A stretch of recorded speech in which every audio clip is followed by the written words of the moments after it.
YTN 라디오 김우성의 생생경제. 애청자 여러분 안녕하십니까. 김우성 PD입니다.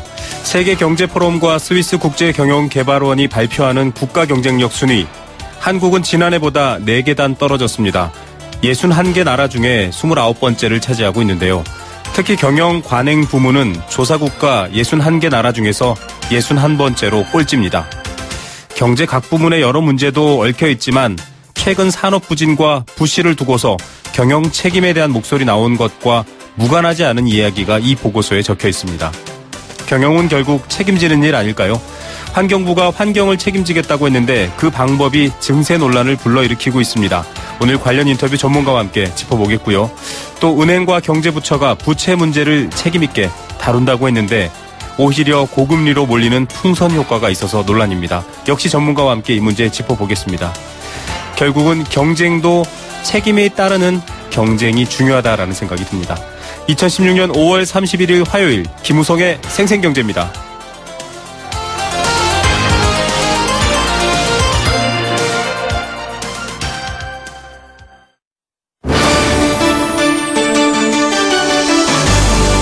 YTN 라디오 김우성의 생생경제.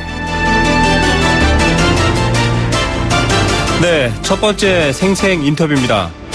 정부가 미세먼지 대책으로 미세먼지 주범으로 꼽히는 경유값 인상 여러 가지 얘기가 나왔었습니다. 그간은 경제부처와 환경부처가 서로 대립되는 입장이었고요. 여러 걱정거리가 많았는데 지금 오히려 이 경제부와 또 경제를 맡고 있는 부처와 환경부가 어느 정도 이견이 좁혀졌다라는 뉴스가 오늘 나오고 있습니다. 150원 정도 경유에 환경과 관련된 준조세를 붙이는 게 어떻냐 이런 얘기가 나오고 있는 건데요. 여론은 서민 증세다. 담뱃값에 이어서 역시 여러 가지 좋은 목적을 갖다 붙였지만 세금 올리기 위한 것 아니냐 이런 논란이 큽니다. 이와 관련해서 과연 적법성 또 여러 가지 타당성이 있는지 강남대 세무학과 안창남 교수와 함께 짚어보겠습니다. 교수님 안녕하십니까? 네, 안녕하세요. 네, 자 우선 모르는 분들 많으실 것 같은데요. 환경 개선 부담금 이것도 네. 세금인가요? 그걸 아까 말씀하신 세금인 것 같기도 하면서 세금 아닌 이른바 네. 가운데쯤 되는 세금. 네. 준조세입니다. 역시 준조세군요. 예. 정확히 어떤 내용입니까? 국민의 지갑에서는 돈이 나가고 네. 나가기는 나가되 세법에 따라서 걷는 금액이 아니고 네. 또 다른 법이 하나가 있습니다. 네. 환경 개선 비용 부담법이라고 하는 생소한 법이 하나가 있습니다. 네네. 거기에 따를 것 같으면 경유를 원료로 사용하는 자동차의 소유자로부터 징수하는 금액이다 이렇게 나와 있는데 네. 그게 바로 환경 개선 부담금이고요. 네네.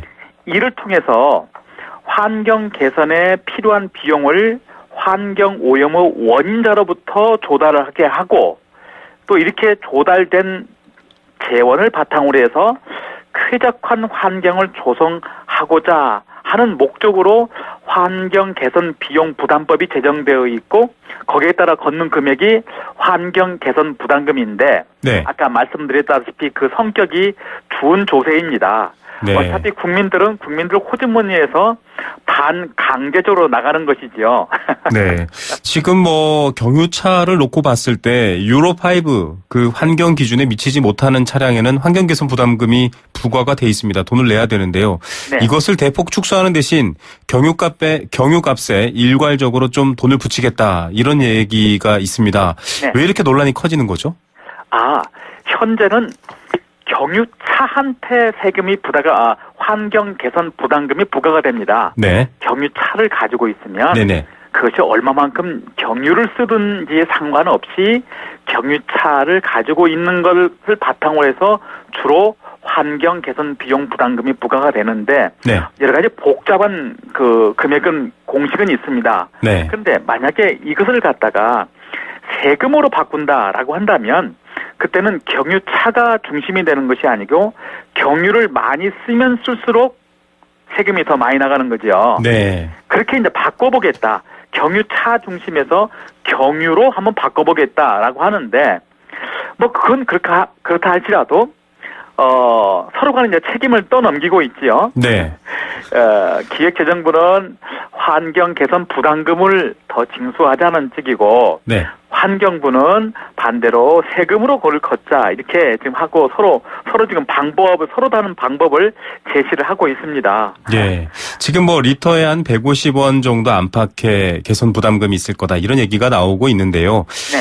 이럴 경우에는 뭐 차량에 따라서 다르겠지만은 10수만 원에서 뭐 몇십만 원까지 굉장히 좀 많은 이 액수가 나올 수도 있거든요. 네. 결국 운행을 많이 하시는 분들은 업으로 삼는 분들 좀 네. 여러 가지 용달이라던가 뭐 생계 이유 때문에 쓰시는 분들일 텐데 네. 부담이 크다고 볼 수 있지 않을까요? 맞습니다.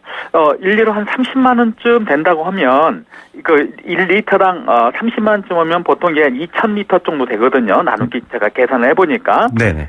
2,000리터를 화물차가 보통 용량이 250리터입니다. 네.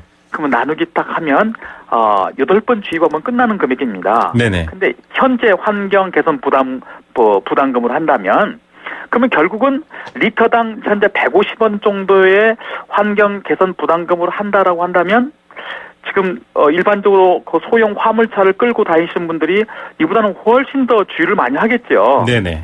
그러면 결국은 상대적으로 화물차를 가지고 계시는 분들의 부담이 늘어날 것이고 그 화물차는 주로 서민들이 가지고 있는 것이어서 네. 그런 이제 논란이 시작되는 것 같습니다. 예. 자, 지금 뭐 교수님과 얘기 짚어보면서도 이 문제가 나오는데요. 이 경유라는 이 기름에 세금을 붙인다라는 게 네. 이제 뭐 세금은 아니다, 준조세다라는 얘기도 있고, 네. 지금 기재부 입장이죠. 또 환경부 같은 경우 세금이다 이런 입장이긴 한데 이게 지금 많은 분들이 좀 불만이 많으신 게 나는 유로 6 기준의 차량이다. 그래서 충분히 환경 보호를 위한 비용을 차량을 구매할 때 지불했는데 내가 왜 또 돈을 내야 되느냐라는 분들도 있고요. 또 말씀하신 것처럼 영업용, 산업용 차량 같은 경우에는 여러 가지 경제 활성화라든지 이런 부분에 좀 폐해가 될 것이다. 그런 논란이 있거든요. 그럼에도 불구하고 이 기름 자체에, 경유 자체에 소비 단계에서 이렇게 세금을 붙이는 것, 이게 좀 이치에 맞지 않느냐 이런 입장이 있는데 세무 전문가, 세금 전문가로서 어떻게 보십니까? 예, 뭐 어찌되었든 큰 목표는 환경을 개선하고자 하는 것입니다. 네. 우리가 살고 있는 삶의 질을 개선하고자 하는 것인데 거기에 주범이라고 지금 미세먼지라든지 환경 오염의 주범이라고 하는 것이 경유다라고 지금 하고 있으니까 네. 그럼 경유에 대해서 어떻게 할 것인가? 서민층한테는 상대적으로 좀 낮게 하고 비교적 고소득자한테는 좀 높게 하는 그런 시스템이라면 큰 문제는 없을 겁니다. 네. 근데 아까 말씀하신 대로 세금은 이게 공평하게 부과가 돼야 되는 것이지 않겠습니까? 그렇죠. 공평하다는 얘기는 가난한 사람은 좀 덜 내고 부자인 사람은 더 내고 네. 이렇게 돼야 되는 시스템인데 아까 지금 말씀하신 대로 현재 논의되고 있는 것은 서민들한테 상대적으로 더 많이 부담이 가는 것이어서 아까 세법 전문가로서 물어보는데 제가 볼 때는 공평의 원칙에는 맞지는 않는 것 같습니다. 예. 이게 그 기름을 소비하시는 분의 어떤 상황이라든가 사정에 대한 고려 없이 일괄적이기 때문에 오히려 불공평 논란을 네. 예고하고 있는데요. 네. 지금 담뱃값 인상 같은 경우도 실제로 한 4조 가까이 되는 돈을 추가로 걷었는데 이게 금연 정책이나 또는 금연과 관련된 보건복지에는 제대로 반영되지 않았다 이런 비판이 일고 있습니다. 환경개선 부담금 같은 경우도 조금 지금 그런 논란이 불붙고 있거든요. 이 환경부 같은 경우는 환경개선 부담금으로 대기 개선에다가 4분의 1의 돈도 4분의 1 정도밖에 안 썼다 이런 보도도 나오고 있는데요. 쓰임새는 어떻게 보십니까? 예. 환경 개선 비용 부담법 11조를 제가 보니까는요. 네. 아까 같이 징수한 개선 부담금은 대기 및 수질 환경 개선 사업비의 지원, 그다음에 저공해 기술 개발 연구부의 지원, 자연환경 보존 사업 등의 지원 등에만 이렇게 사용을 하도록 되어 있습니다. 네. 근데 지금 언론에 보도 내는 걸 보면은 2014년도에 5,171억 원을 징수했는데 대기 질 개선 사업에 1,370원만 썼다. 70억 원만 썼다. 네. 지금 왜 나머지는 왜 안 쓰고 그러느냐. 인상을 요구하기에 앞서서 네. 먼저 분담금으로 계속해서 환경 개선 부담금으로 징수한 5,170원을 제대로 대기 개선에 썼더라면 이와 같은 인상 요인은 좀 줄어들 것 아니겠느냐 하는 네. 지적은 맞다고 생각합니다. 예. 지금 사실 담배세라고 표현했지만 이 담배값 인상 때도 그렇고요. 네. 이게 결과 뚜껑을 열어봐야 알지 않습니까? 담배값을 네네. 올리면 담배를 덜 필 것이다. 그런데 담배값 경우에는 지금 뚜껑을 뭐 오래되진 않았지만 열어봤더니 예. 담배 피는 분들이 줄지 않았거든요. 예. 이 경유차도 사실은 이렇게 먼저 목적에 대한 결과를 알기 전에 네. 경유차 줄어들 거다, 운행 줄어들 거다라고 했지만 뚜껑 열어보고 아니면 결국은 경유값만 올리는 일이 될 텐데 이런 부분의 이 부조화는 어떻게 이해하면 좋을까요? 맞습니다. 저는 그 담배값 인상은 나름의 그 의미는 분명히 있었습니다. 그렇죠. 국민의 건강 개선이라고 하는 큰 거창한 구호는 있었는데 실제로 나중에 사후에 분석을 해보니까 오히려 담배값 인상 때문에 더 열이 나서 담배를 더 피워버린 그런 것도 나오거든요. 네네네. 물론 절대적으로 한국의 담배값이 유럽에 비해서 낮은 것은 분명합니다. 그러나 그 국민의 건강을 위한다는 측면에서는 보다 솔직하게 더 이 얘기를 했으면 더 좋았을 것이다 생각을 합니다. 네네. 이건 증세가 아니다. 우리가 담배값을 인상을 통해서 이렇게 된다 하고 여러 가지를 수치를 대면서 국민을 설득했으면 되는데 결과론적으로 봐서는 지금 흡연율도 떨어지지 않고 담배값은 2배로 올라갔고 오히려 세금 많이 거쳐졌다 이렇게 된다면 그렇죠. 먼저 경험측에 봐서 대자비를 한번 해봤지 않습니까? 네네. 그래서 이번에 경유값도 논란은 가면 사실은 이게 그 공해가 이렇게 쉽게 해결되는 문제는 분명히 아닐 겁니다. 그렇죠. 예, 그러면 그 경유 자체를 갖다가 좀 더 높은 퀄리티를 한다든지 네. 어떤 근본적인 사업에 돈이 좀 투여가 되고 이래 하다 보니까 이렇게 된다. 이런 것을 국민에게 좀 설득을 했으면 좋겠습니다. 예. 뭐 제가 여쭤보려는 질문에 답을 미리 해주셨습니다. 이 한국인들이 좀 한국 사람들이 세금에 대해서 이중적인 태도가 있는데 이런 설명과 구체적인 인과관계를 들어서 얘기한다면 좀 덜할 텐데요. 네. 예, 결과는 알 수 없지만 일단 값은 올리겠다라고 하니까 국민들 반발도 있는 것 같습니다. 네. 오늘 말씀 여기까지 듣겠습니다. 감사합니다. 네, 감사합니다. 네. 강남대학교 세무학과 안창남 교수였습니다.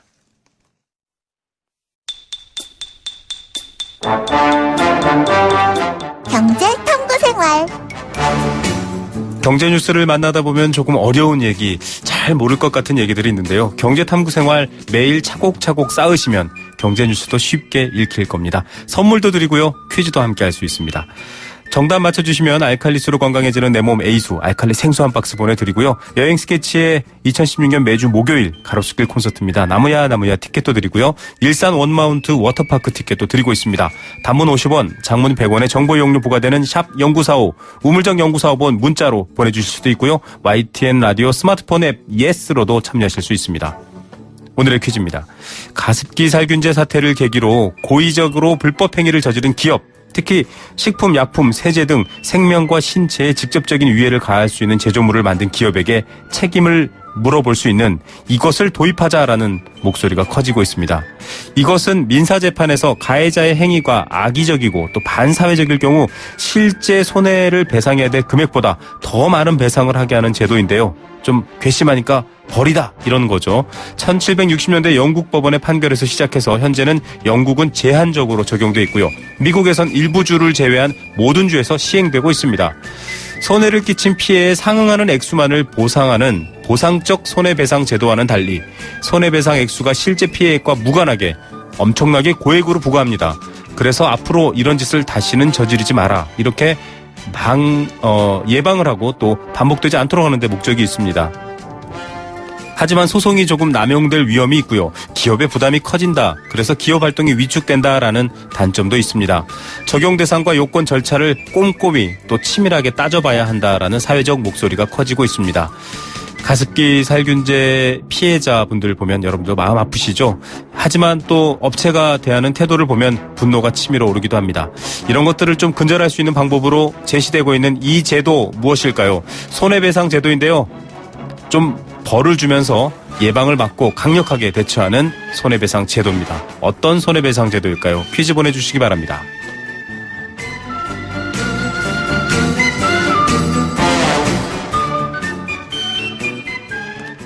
네, 생생경제 1부 포스코와 함께했습니다. 퀴즈 정답과 다양한 의견들 보내주시고요. 잠시 후 2부에서 뵙겠습니다. 멀리 가지 마십시오. YTN 라디오 캠페인 물 없는 한라산, 물 없는 제주 바다를 상상할 수 있나요? 제주의 아름다운 자연과 풍경은 깨끗하고 건강한 물이 있기에 가능합니다. 제주를 아름답게 만들어주는 건강한 물은 우리의 몸과 마음도 아름답게 만들어줍니다. 건강한 몸과 마음을 지키는 일. 아름다운 물을 사랑하고 지키는 일에서부터 시작됩니다. YTN 라디오 아름다운 물 캠페인은 광동제약과 제주특별자치도 개발공사와 함께합니다. 안녕하세요. 유준상입니다. 5남매의 맏형, 한 여자의 남편, 2아이의 엄마, 9직원의 대표. 누군가를 지키기 위해 힘써온 당신의 또 다른 이름은 사장님입니다. 그런 당신을 이제 노란우산 공제가 지켜드리겠습니다. 연 300만원 소득공제는 물론 압류 금지로 보호받고 연 복리 이자에 상해보험 무료 가입까지 노란우산 공제와 함께하면 사업을 시작할 때도 사업이 끝난 후에도 든든합니다. 사장님의 희망자산 노란우산 공제.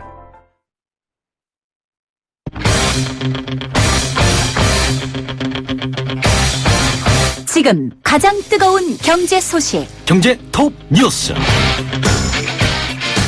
정부가 주거 종합 계획을 발표했습니다. 실질적인 지원에 초점을 맞췄다고 하는데요. 잠시 후 자세한 내용 전해드립니다.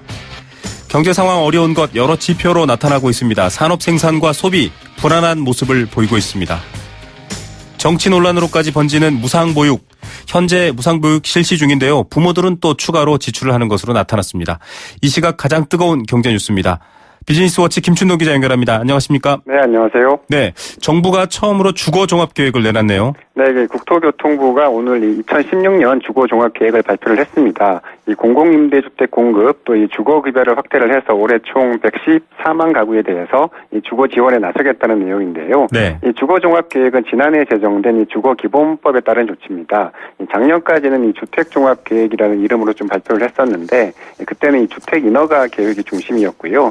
이 주거 종합 계획은 이 주택 종합 계획과는 달리 임대주택 공급을 비롯해서 이 실질적인 주거 지원 방안에 이 초점을 맞췄습니다. 네, 실질적 주거 지원 방안 좀 반가운 문구인데요. 네. 구체적으로 어떤 내용입니까? 일단 서민과 중산층 주거비 부담을 줄이기 위해서 이 공공임대주택을 확대하고 또 이 뉴스테이를 비롯한 이 기업형 임대주택을 활성화하는 등의 이 생애 주기별로 이 맞춤형 주거 지원을 강화하는 데 초점을 맞췄습니다.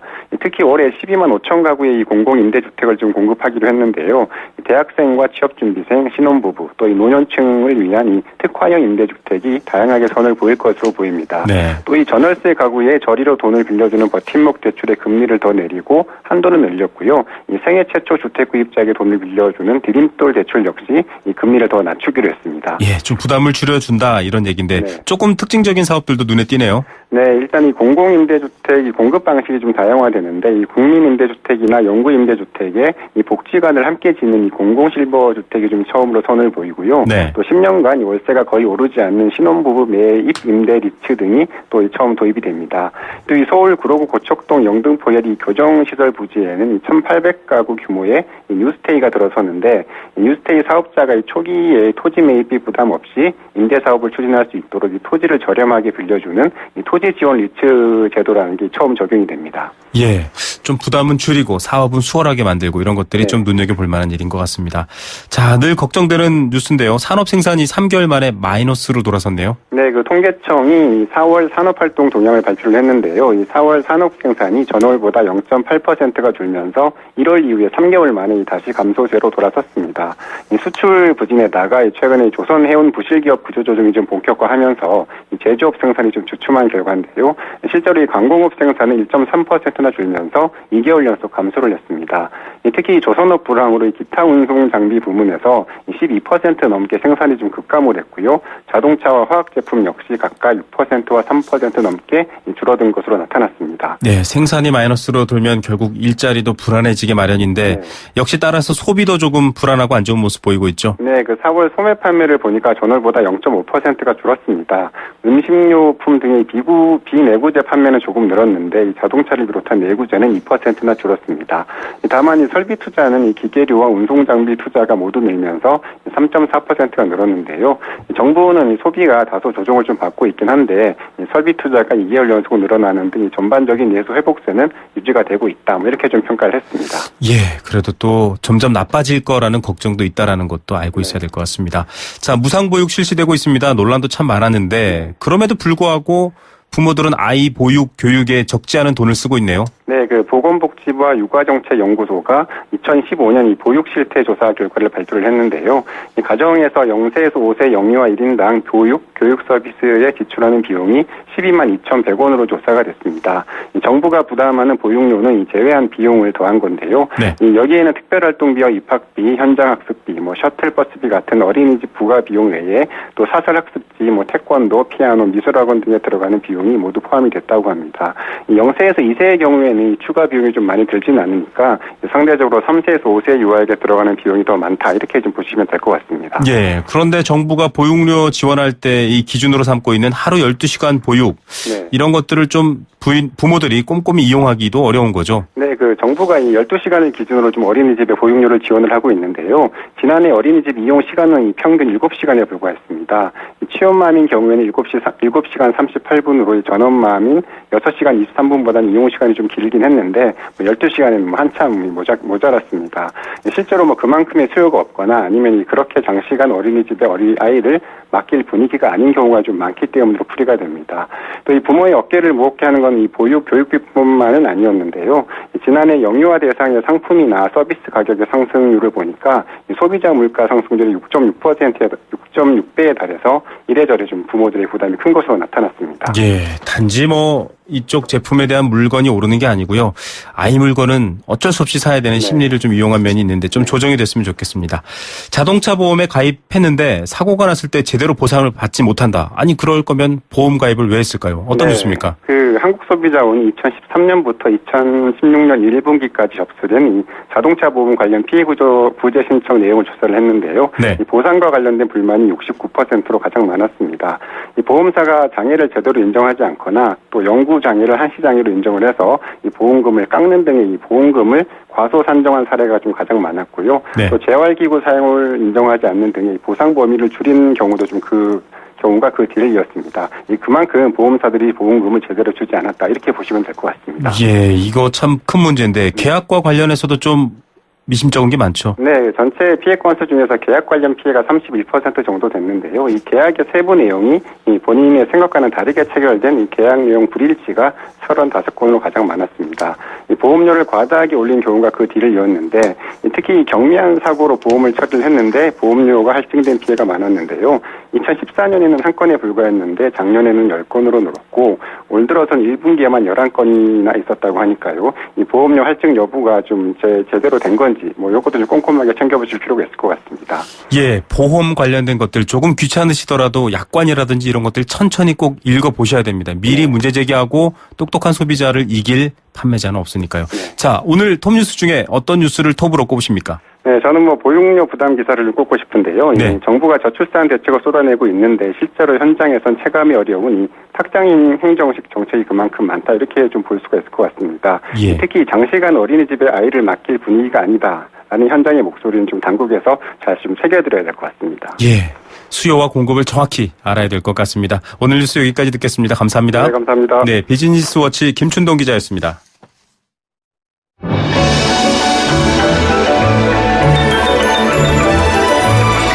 오늘의 경제를 들여다보는 시원한 창. YTN 라디오 김우성의 생생경제 생생 인터뷰. 예, 두 번째 생생 인터뷰입니다. 가계부채가 1224조 원입니다. 상상하기 어려운 금액인데요. 단순히 나눠봤더니 국민 한 사람당 2,400만 원 정도의 빚을 지고 있는 겁니다. 2,400만 원입니다.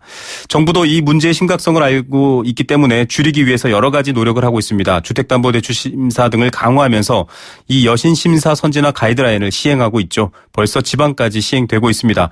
그 효과는 어떨까요? 안타깝게도 주택담보대출은 조금 주춤하게 낮아지고 있는 것 같은데 일반 대출 같은 경우는 높은 은행 문턱 대신 저축은행이나 대부업체 등 이 금융권으로 쏠리는 이른바 풍선 효과가 나타난다라는 우려가 나타나고 있습니다. 빚을 줄이겠다고 했지만 결국 서민들의 이자 부담만 커진 것 아닌가 이런 비판이 있는데요. 전문가와 함께 이 문제 한번 따져보겠습니다. 한국경제학회장을 역임하신 연세대학교 경제학과 김정식 교수 전화로 연결합니다. 교수님 안녕하십니까? 네, 안녕하십니까? 예, 한국은행이 발표했는데요. 가계부채 증가세는 좀 감소한 것으로 나와 있는데 이게 가계부채 대책의 효과가 제대로 나타나서 줄어든다 이렇게 이해하면 되는 건가요? 우선 뭐 가계부채 1분기 가계부채가 작년 4분기에 비해서는 조금 그 증가세가 좀 둔화됐다 이렇게 볼 수가 있는데 네. 또 같은 그 작년 1분기에 비교하면은 또 그렇게 둔화된 것도 아니고 오히려 많이 늘어났다 이렇게 볼 수가 있습니다. 그래서 계절적인 요인으로 볼 때 조금 줄어들지 않았나 증가세가 이렇게 볼 수 있고요. 네. 또 다른 특징은 이제 아까 말씀하신 대로 은행권의 가계부채는 조금 증가세가 많이 둔화가 됐고 이제 비은행권 제2금융권의 그 증가세는 오히려 늘어나는 이런 추세를 보이고 있는 것 같습니다. 예, 자료를 보니까 은행에는 한 27%, 제2금융권에는 70% 가까이 된다 이런 얘기가 나오고 있는데 그렇다면 지금 금융위원회나 금융감독원이 26일자로 보도한 가계부채의 질이 좋아지고 있다. 질적으로 좀 좋은 부채다라고 말하고 있는 게 사실은 현실과 정반대가 아닌가 이런 비판이 지금 일고 있거든요. 어떻게 보십니까?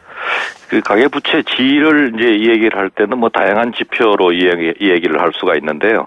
그 금융위원회라든지 금융감독원에서 보는 가계부채 질은 우선 그 은행권의 그 대출 증가세가 좀 둔화됐다 이런 데 이제 초점을 두고 있고 네.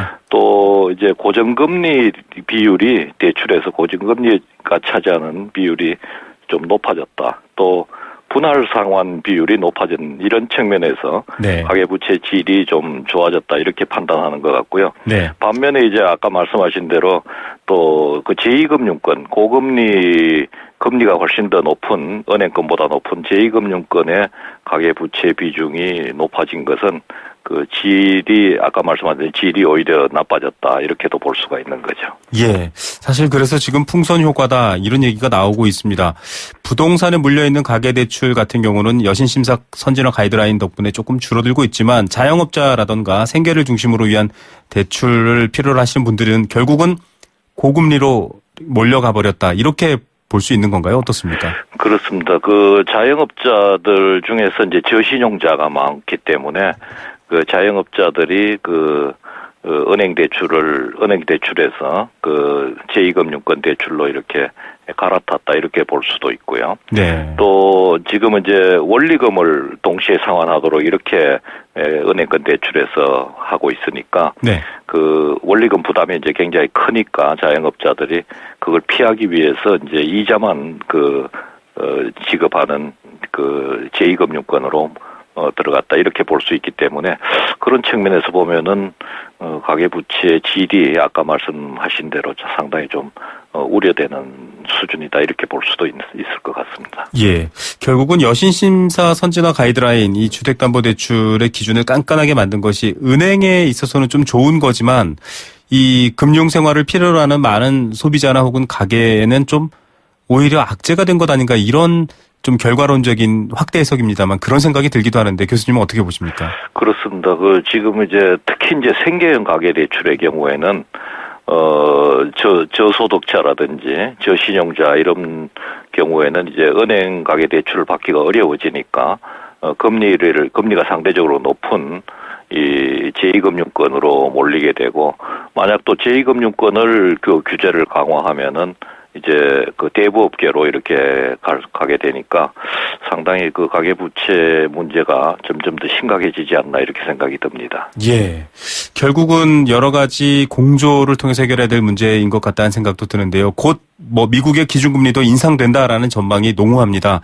국내 금리라고 또 버틴다고 버티겠지만 가만히 있을 수는 없을 것 같고요. 현재 정부 대책으로는 조금 너무 국소적이고 단기적이어서 이 문제를 해결하면 또 다른 문제가 발생하는 이런 식의 문제, 풍선 효과가 생기지 않을까 걱정입니다. 어떻게 보시죠? 그렇습니다. 지금 뭐 미국 금리가 한 6월 달 혹은 7월 달에 인상 가능성이 높다 이런 전망들이 나오고 있는데 미국 금리를 높이고 나면은 일정 시차가 있습니다만은 우리나라도 결국 금리를 높이지 않을 수 없는 그런 상황이 됩니다. 그래서 금리하고 부동산 가격은 굉장히 밀접한 관계가 있기 때문에 금리를 높였을 때 부동산 가격이 하락할 수 있고 이렇게 되면은 이제 가계부채가 부실화될 수 있는 그런 가능성이 높기 때문에 상당히 지금 우려되는 상황이고 이 문제를 정부가 잘 관리할 필요가 있다 이런 생각이 듭니다. 네, 교수님께서 또 관련 인터뷰로 가계부채는 이 경제 구조 지금 말씀하신 것처럼 경제 구조와 밀접한 관계이기 때문에 근본적인 해결책에 대해서 정책 부처가 같이 좀 함께 공조해야 될 필요가 있다 이런 말씀을 하신 게 있거든요. 네. 현재는 좀 그런 부분이 안 되는 면도 있는 것 같은데요. 어떤 내용입니까? 그러니까 뭐 금융위원회에서도 이제 그런 그 부분을 상당히 고려를 하겠습니다만은 이 원리금 상환을 하게 할 경우에는 이제 원리금 부담 때문에 가계부채 문제가 부실화될 수 있는 가능성도 높고 또 가계 대출이 줄어들 수 있는 가능성도 있거든요. 네네. 그렇게 가계 대출이 줄어들면서 이제 부동산 가격에 그 영향을 미칠 경우에는 또 부동산 가격 폭락이라든지 이런 문제가 생길 수가 있기 때문에 지금은 그런 부동산 가격을 좀 안정시키고 연착륙시키는 것이 필요하다 이런 생각을 듭니다. 그래서 이런 점에서 보면은 가계 부채 문제를 너무 빨리 급격히 해결하려고 그러는 것도 문제가 있고 그 가계부채의 근본적인 원인이 뭔가 하는 것을 찾아가지고 원인을 차근차근하게 해결해 나가는 그런 노력이 필요한 시기가 아닌가 생각이 듭니다. 예, 결국은 좀 많은 세대들이 이 부동산 불패에 대한 그런 신념이 아직도 있기 때문에 이렇게 좀 여러 가지 위험이 되고 있는데 지금 시행되고 있는 가계부채 관리 방안에서 집단대출은 빠져 있습니다. 아파트에 대한 얘기인데요. 지금 중도금 대출 폭탄 이런 말이 있을 정도로 좀 걱정이 많이 되고 있는 상황입니다. 분양 후 2, 3년 내에 원리금을 되갚아야 하는데 무담보입니다. 그래서 혹시 이게 은행의 어떤 여러 가지 상황을 악화시키는 뇌관이 되지 않느냐. 이 중도금 대출이요. 많이 급증하고 있다고 하거든요. 이런 부분은 어떻게 보십니까? 그렇습니다. 지금 대부분은 이제 원리금 상환이라든지 또 가계 대출에 대해서 상당히 규제를 하고 있는데 이 집단 대출은 그런 규제에서 빠져 있습니다. 그리고 또 말씀하신 대로 이제 부동산이라든지 아파트가 완공되기 전에 만약 금리가 올라서 부실화될 경우에는 무담보 상태이기 때문에 은행이 상당히 또 부실 가능성에 노출돼 있다 이렇게 볼 수가 있거든요. 네네. 또 지금 아파트 분양가가 사실은 상당히 높게 이렇게 책정이 돼 있기 때문에 또 아파트 가격이 떨어졌을 때 그 분양가보다도 또 그것이 이제 또 부실화될 수 있는 또 이런 문제가 여러 가지가 있기 때문에 상당히 좀 걱정이 되고 있는 그런 상황입니다. 예. 자, 여러 가지 위험 상황들을 지금 지적해 주셨는데요. 앞서 교수님하고 말씀 나누면서도 부채의 질이라는 표현을 저희가 썼습니다. 부채를 당장 없애거나 단절시킬 수는 없겠지만 이 부채의 어떤 상태, 부채의 어떤 위험성을 좀 줄일 수 있는 부채의 질을 높일 수 있는 그런 방법을 모색해야겠다 이런 고민도 많이 하실 텐데 어떤 대안들이 좀 있을까요? 우선 가계부채 상당히 우리 경제 구조적인 상황에서 발생하는 겁니다. 그래서 물론 부동산 가격이 높아지면서 부동산 담보대출 때문에 가계부채가 늘어날 수도 있지만은 또 생계형 일자리가 줄어들면서 생계형 가계부채도 상당히 큰 비중을 차지하고 있거든요. 네. 그래서 정부의 정책으로는 이 부동산 가격을 또 너무 급격히 떨어뜨리는 것도 문제가 있고 너무 또 오르게 하는 것도 문제가 있으니까 연착륙시키도록 그렇게 대출 관리라든지 이런 것을 할 필요가 있고요. 그다음에 생계형 가계부채의 경우에는 아무래도 일자리가 마련돼야지 생계형 가계부채가 줄어들 수 있으니까 지금 하고 있는 기업 구조 조정이라든지 노동 시장 개혁 또 신산업 육성 이런 부분들이 잘 성공적으로 마무리되면은 일자리 창출에 도움을 줘서 생계형 가계부채를 좀 줄일 수 있지 않나 이런 생각이 듭니다. 예, 결국은 일자리를 포함한 근본적인 대책을 조금 연착륙이라든지 이런 충격 완화를 고려하면서 가야겠다 이런 얘기이신 것 같습니다. 오늘 말씀 여기까지 듣겠습니다. 감사합니다. 네, 감사합니다. 네, 연세대학교 경제학과 김정식 교수였습니다.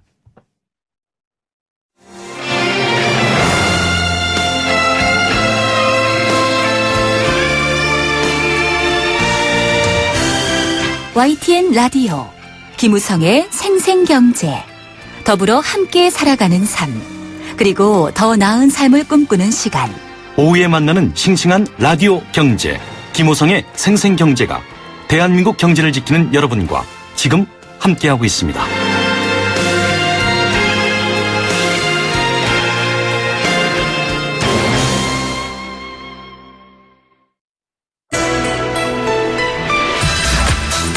세계 경제가 내 주머니 속으로 경제 도미노.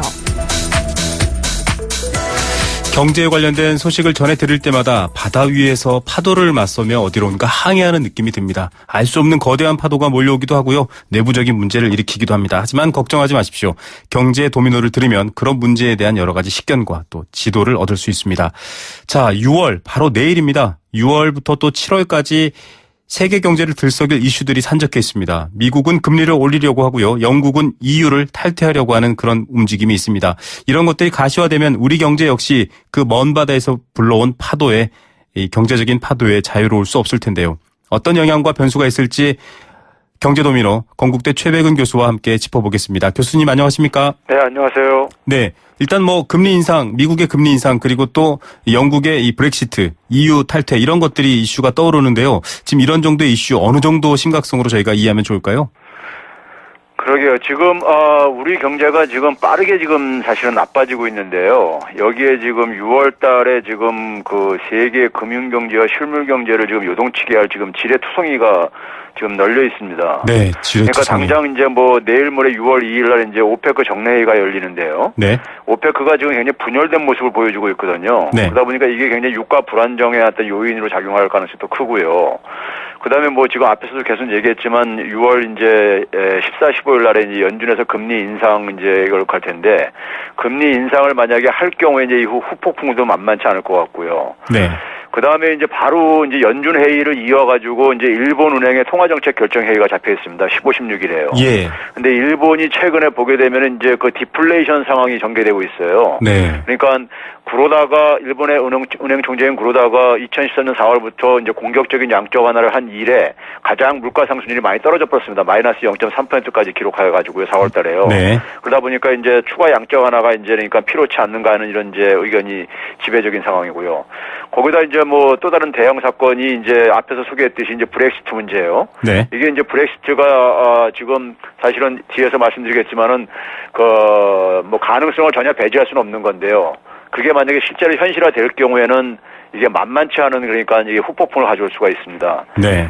그래서 그런 점에서 이제 FOMC 이제 미국의 연준의 이제 금리 인상 같은 경우는 저는 지금 이제 환경이 조성되고 있는 모습인데 금리 인상을 위해서요. 네. 조성되고 있는 모습인데 제가 볼 때는 6월 달은 좀 넘어가야 되지 않겠는가 생각을 해요. 왜 네. 그러냐면은 이제 연준 같은 경우 이제 물가하고 그다음에 이제 고용하고 그다음에 이제 금융시장 안정성 이런 것들을 보고 그러는데요. 네. 근데 이제 가장 핵심적인 변수인 지금 물가가 그동안에 그렇게 돈을 많이 풀었음에도 불구하고 물가가 이렇게 저물가가 지속되는 이유가 이제 임금 증가율이 낮기 때문에 그런 거고요. 네. 임금 증가율이 낮은 이유는 노동 생산성이 지금 감소하고 있습니다. 네. 그러니까 예를들어 지금 미국의 지금 경제 전문가들도 걱정하는 것이 노동 생산성이 지금 후퇴하고 있는 이 상황을 굉장히 우려하고 있거든요.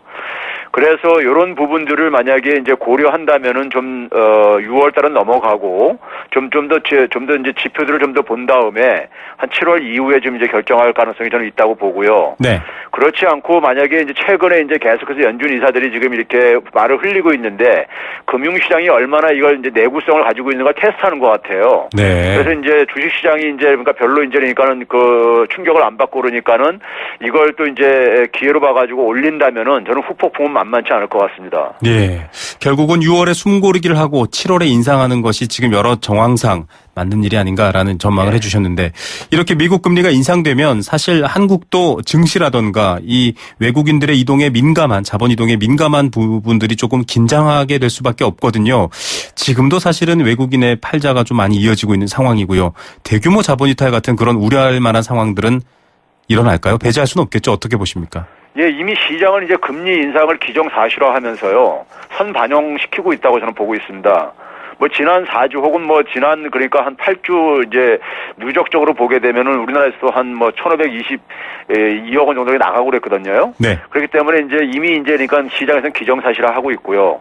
거기다가 이제 이게 지금 문제는 뭐냐면 6월 달에 금리 인상될 경우에 이게 이제 그러니까는 앞에서 얘기했던 브렉시트라든가 그다음에 이제 유럽 중앙은행 같은 경우는 추가 완화를 할 가능성이 좀 없어지고 있는 이런 상황이고요. 네네. 그러다 보니까 이런 것들이 맞물렸을 경우에 이제 좀 이제 이게 더 증폭될 가능성이 있다는 얘기죠. 네. 그래서 이제 이 지난 12월 달에 이제 연준이 금리 인상하고 나서 이제 후폭풍이 1월 달에 불었었는데 이 후폭풍이 그러니까 다시 재현될 가능성도 배제할 수 없다는 얘기입니다. 예.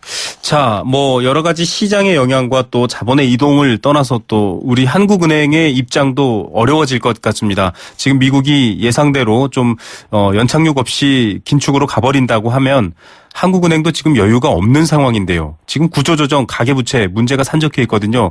결국은 우리도 금리를 인상해야 되나요? 혹은 어떤 상황으로 전개될 거라 보십니까? 저는 그 KDI가 그 지난주엔가 그 금리 인하를 이제 권유를 했는데요. 네. 저는 금리 인하 금리를 할 거라면 타이밍이 놓쳤다고 보고요. 네. 금리 인하를 했을 때 효과를 저는 기대하기 어렵다고 봅니다. 이제 한국은행에서 그동안에 계속해서 금리를 동결한 이유가 이제 금리 인하에 따른 경기 부양 효과가 불확실하다고 봤기 때문인 거거든요. 네네. 근데 이제 KDI가 이제 그러니까는 이 물가 안정 목표치를 가지고 이제 얘기를 했는데 물가가 지금 그러니까 선진국가 같은 경우도 보게 되면은 공격적으로 통화 완화 정책을 했음에도 불구하고 물가 상승이 낮은 이유가 이제 이 임금 증가를 낮아서 그런 거예요. 네. 그렇기 때문에 우리나라 같은 경우도 뭐 금리 인하한다고 해가지고 물가 목표치로 그러니까 이렇게 만큼 올라갈 가능성은 별로 없고요. 거기다가 이제 앞에서도 얘기했지만 이제 가계부채 같은 경우 지금 이제 뭐 1금융권 어느 정도 효과를 보고 있지만은 나머지 부문들 그러니까 여신심사가 상대적으로 늘으나 이제 2금융권이라든가 집단대출이라든가 뭐 사업자금 마련 위한 주택담보대출 같은 경우는 지금 이제 그러니까 그 효과를 별로 못 보고 있거든요. 예, 이른바 풍선 효과죠. 그렇죠, 예. 그다음에는 이제 그 KDI가 지난 이제 18일 날 이제 그러니까 발표된 미국 연준의 4월 FOMC 회의록을 반영을 안 하고서 이제 간 것 같아요. 네. 그래서 이제 저는 이제 하여간 뭐 여러 가지 정황상 봤을 때 금리 인하가 별로 이제 그러니까는 KDI가 기대하는 것만큼 뭐 물가 상승 효과도 별로 없는 상황 속에서 금리에 지금 매달릴 상황은 좀 아닌 것 같습니다. 오히려 네. 지금 그러니까 그동안에 안 올린 것이 지금 연준이 금리 인상으로 턴어라운드 상황하는 상황 속에서는 오히려 그러니까 유리하게 작용할 수 있다고 생각합니다. 예, 오히려 뭐 내릴 타이밍은 놓쳤지만 오히려 올리지 않은 것이 지금 어떤 미국의 금리 인상 국면에서는 오히려 좀 적절하게 이렇게 맞아떨어지는 네. 타이밍이다 보시는 건데요. 앞서 일본 얘기해 주셨지만 이 일본이 6월 15, 16일 통화정책 결정회의가 예정돼 있습니다. 추가 양적 완화 가능성. 이렇게 돈을 풀어도 일본은 푼 효과가 정말 나타나지 않는 것으로도 뭐 몇 달 동안 뉴스를 들어보신 분들은 알 것 같은데요. 이게 자칫 아주 민감한 환율 전쟁의 도화선이 되지 않느냐. 결국 뭐 우리나라에 비교할 건 아니겠지만은 일본과 미국의 자국 통화 가치를 놓고 굉장히 애매한 상황이 벌어지지 않을까 이런 걱정들도 있는데 어떻게 보십니까? 저는 이미 환율 전쟁은 오래전부터 진행 중이라고 보고 있고요. 네.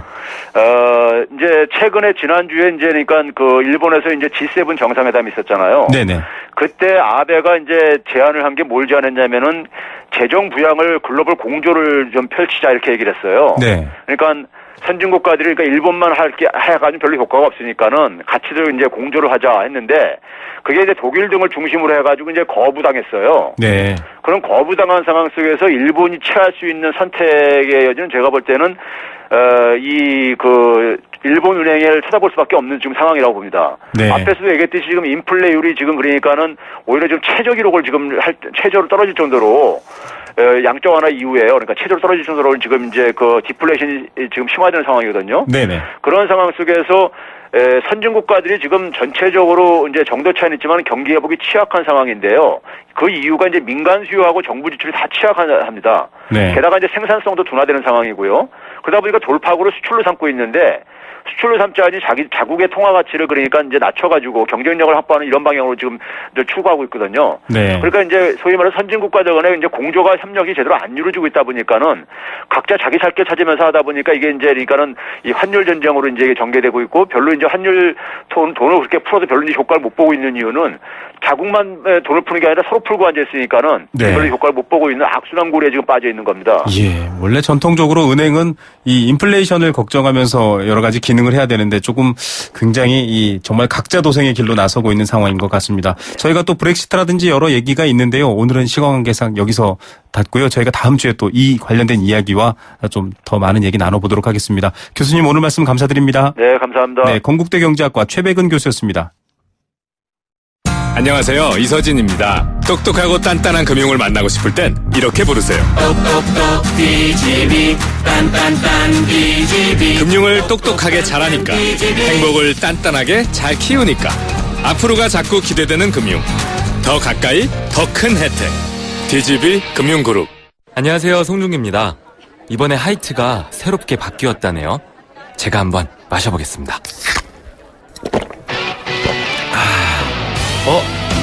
나도 모르게 원샷 해버렸네. 넘어가는 맛이 좋은 올뉴 하이트. 원샷은 하이트.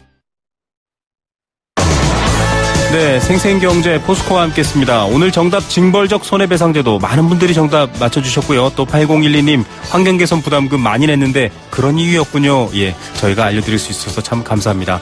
7877님께 생수 한 박스 드립니다. 개인적으로 국민의 생명과 안전을 돈으로만 보는 기업 큰 벌 줘야 됩니다 하셨고요. 2558님 여행 스케치 티켓 드립니다. 뜨거운 날씨도 그렇게 좀 하면 안 될까요? 정답은 징벌적 손해배상제. 네, 두 분께 선물 보내드립니다. 저희는 내일 오후 3시 10분에 다시 찾아오겠습니다. 김우성의 생생경제였습니다.